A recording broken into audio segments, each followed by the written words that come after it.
Okay, so what happened in Milan, which is where Ambrose is at, um, and Ambrose is basically the ruler, the governor of that region, um, and the Arian bishop of Milan dies. Well, as I said in like the earlier video there's a lot of there's many divisions among Christians, and so, and in Milan there were a lot, and it just turns into, fights and riots and all that type of stuff. And finally, Ambrose steps in.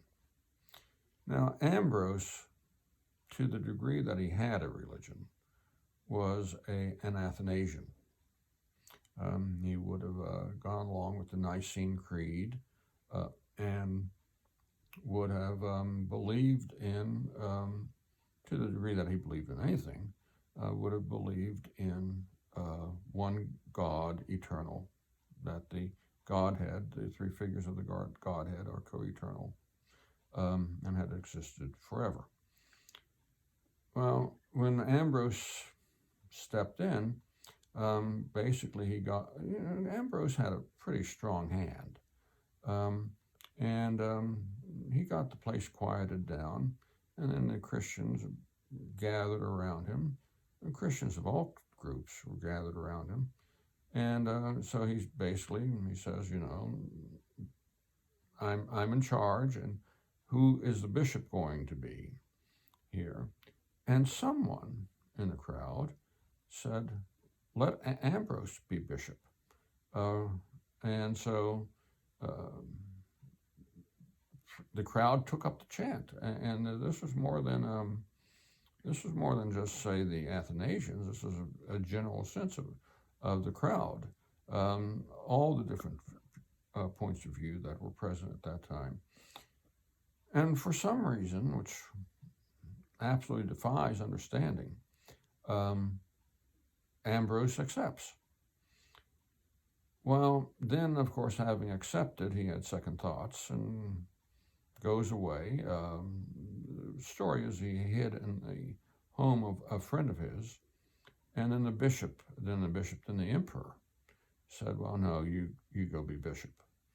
So Ambrose, who had not been baptized at this point, probably was not deeply learned at all in theology, may not have known anything about theology. Ambrose now, within a week, passes from being unbaptized to being baptized to doing whatever it is you do before you become clergy. Then, of course, is ordained, and then exists as an ordained priest for a period of time, for a few days or hours even, and then is created as bishop. And Ambrose took once he becomes bishop, he becomes very learned in Christianity. But his great service to the church was he demonstrated how to be a bishop to the people. Now, there's nothing meek or mild about Ambrose. This is a guy who was born to command.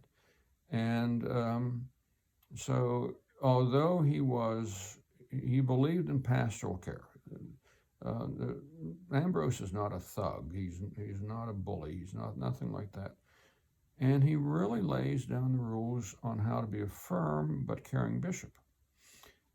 But perhaps the thing that establishes him as a church is the fact that when Theodosius the Great, the Roman emperor in the late part of the 300s, commits an egregious act, has about 7,000 people killed at one point because he's miffed.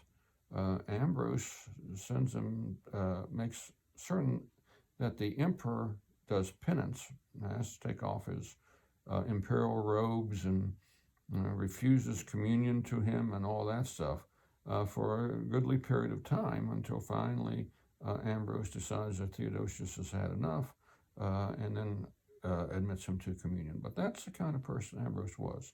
He was he was, if anybody can be said to be born to command, it was Ambrose. The peculiar thing is, of course, is that he accepted the nomination to be bishop in the first place, and is such a good bishop that he's considered one of the forefathers of the Christian church.